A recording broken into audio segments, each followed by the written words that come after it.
Kalau kita berjalan bersama Yesus dan Yesus bersama kita, walau seluruh dunia bergoncang, tapi Tuhan berkata, engkau justru menikmati kelimpahan kekayaan bangsa-bangsa untuk ke rumahmu dan memastikan engkau menjadi rumahku yang penuh semarak dengan kemuliaan. Saudara, di tengah-tengah goncangan dunia, maka Tuhan akan memunculkan kita menjadi orang-orang yang terpandang, ya. Dan kita jadikan bukan seperti bintang-bintang, bukan saja di langit lagi, tapi di atas muka bumi ini seperti yang dinubuatkan dalam Filipi 2. Saudara, di tengah kegoncangan dunia tahun ini, maka Tuhan akan menggenapkan janji Tuhan dalam hidup kita untuk bagaimana Tuhan tetap intervensi di dalam hidup kita dengan kuasa-Nya.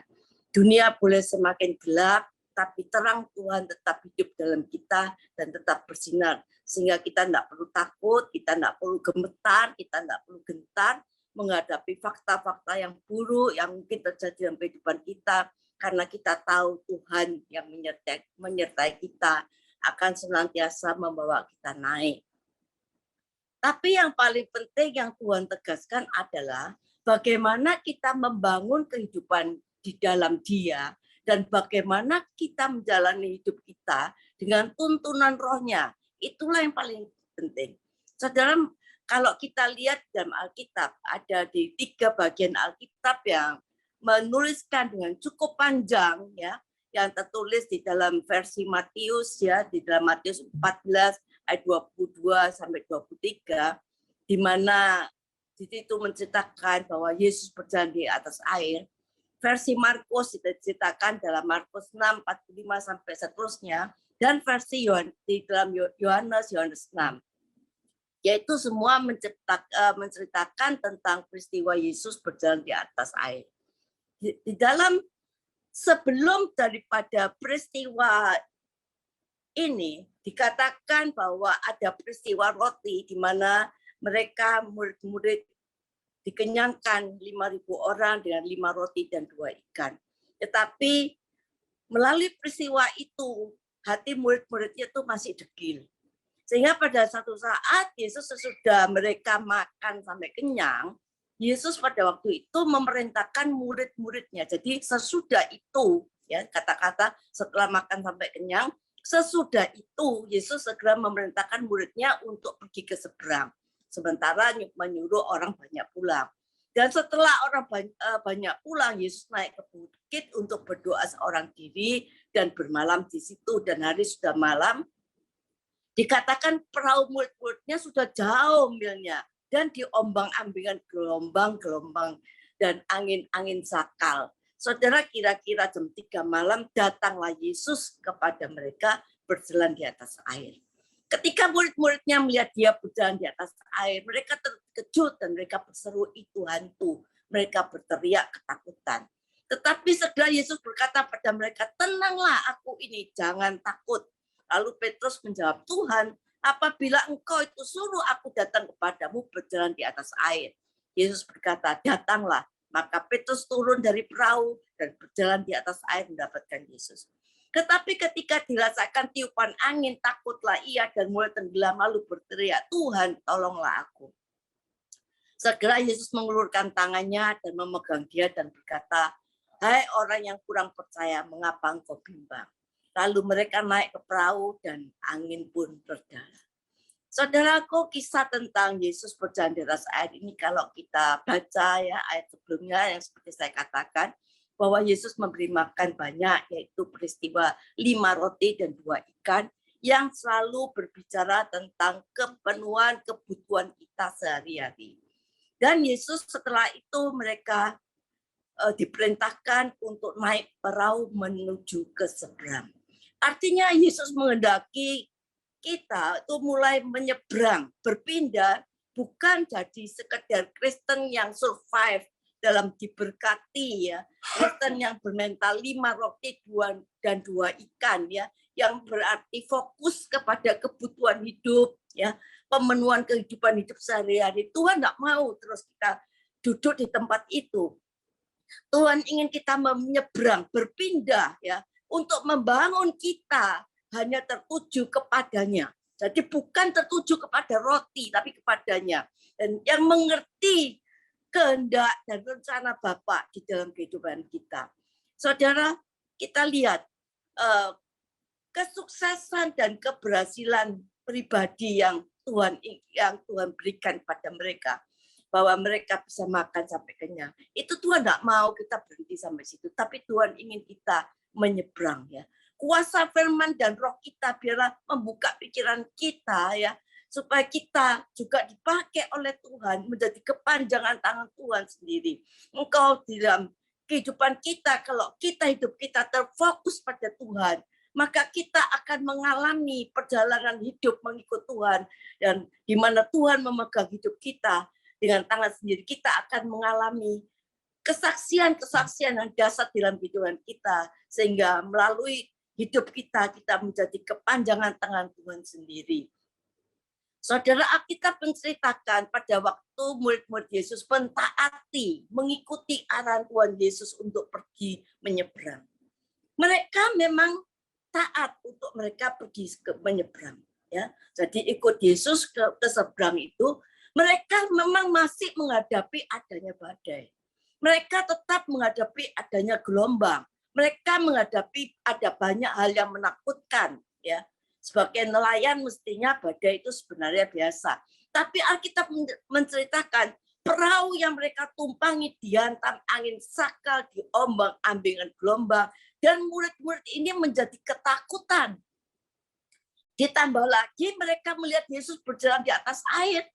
Yang dipikir itu hantu, mereka menjadi takut. Itu menjadi ketakutan mereka.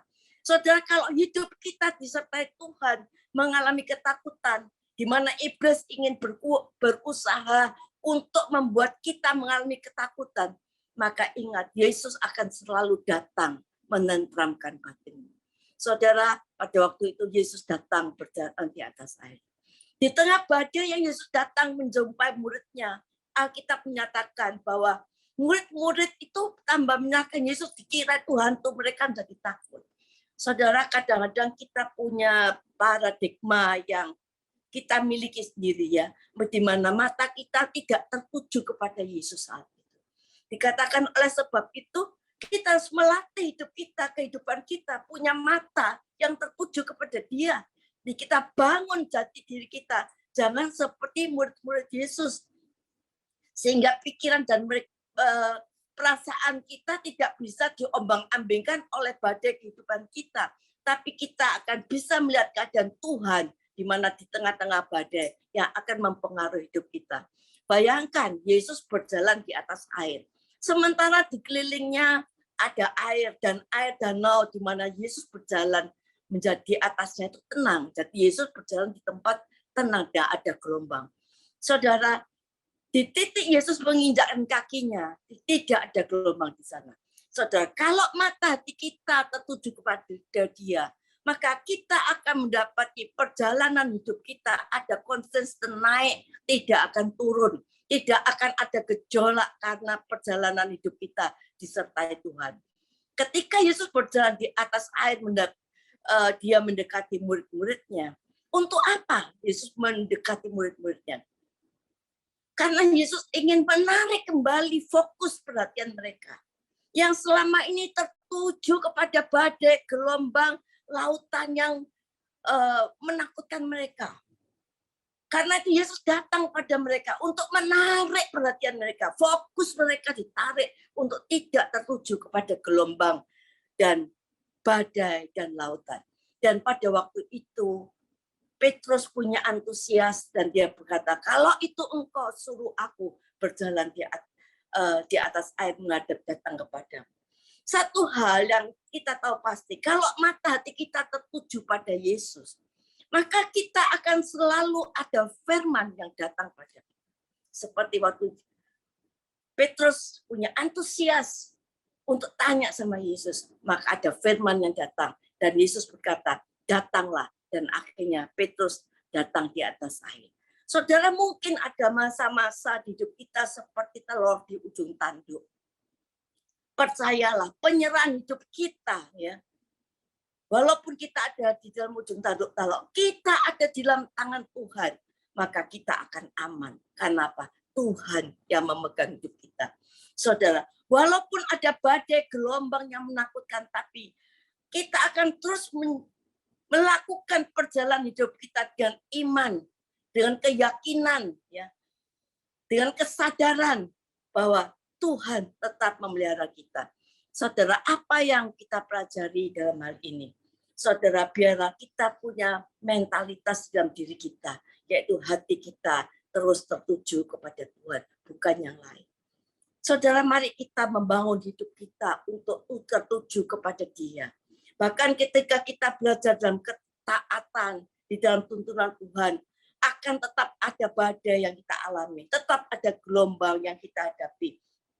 Tetapi ingat, bersama dengan Yesus kita akan mengalami kemenangan. Angin itu reda.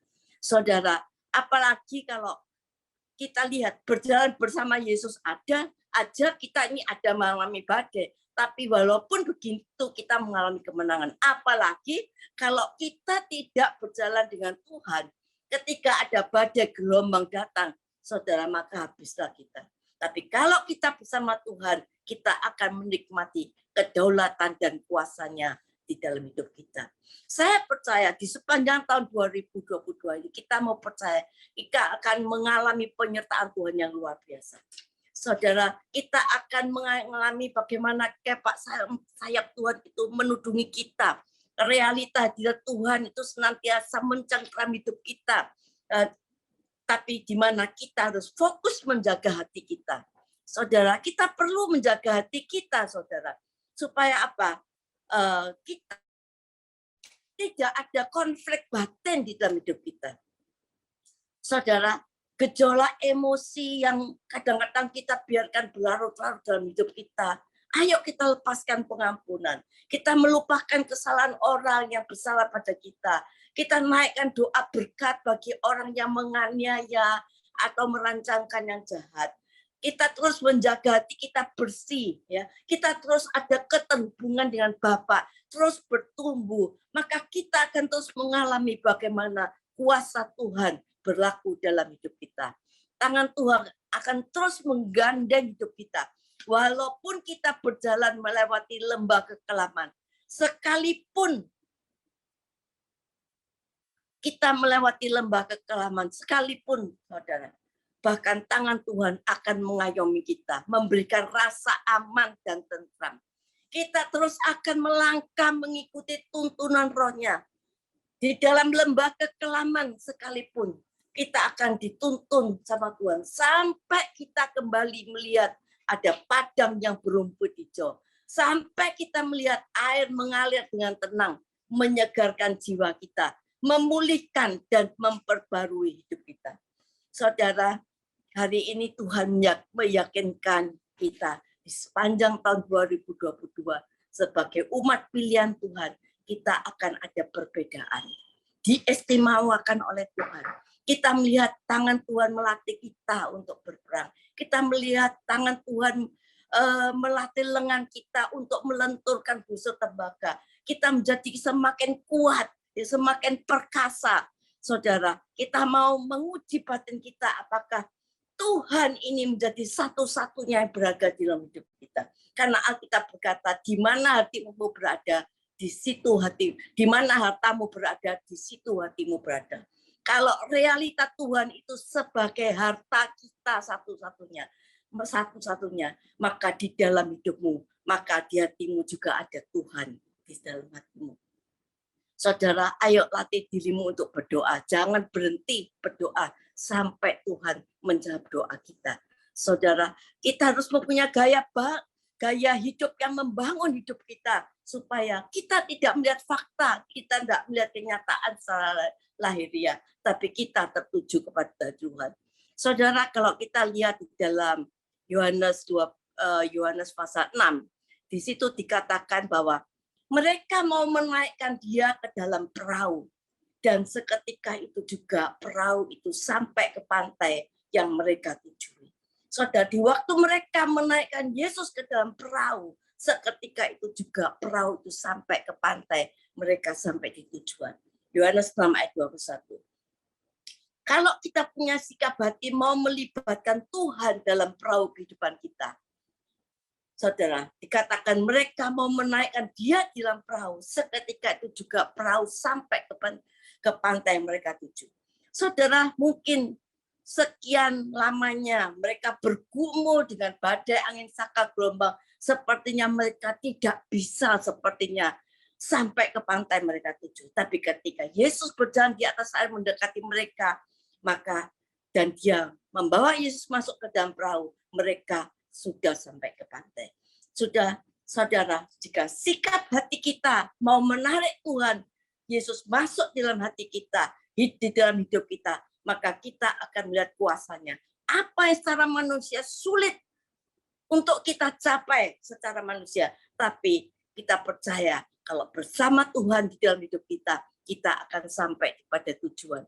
Mari kita nyatakan apa yang menjadi janji itu firman Tuhan sepanjang tahun ini. Biarlah semuanya ini boleh terjadi dalam kehidupan kita. Kalau Yesus ada di dalam hidup kita, maka percayalah bahwa realita Tuhan, keadaan Tuhan itu akan menyertai kita, memberkati kita, dan kita akan melihat langit terbuka, kita akan melihat anggur yang baik, dan engkau akan melihat campur tangan Tuhan datang menyatakan kuasanya di dalam hidup kita. Amin.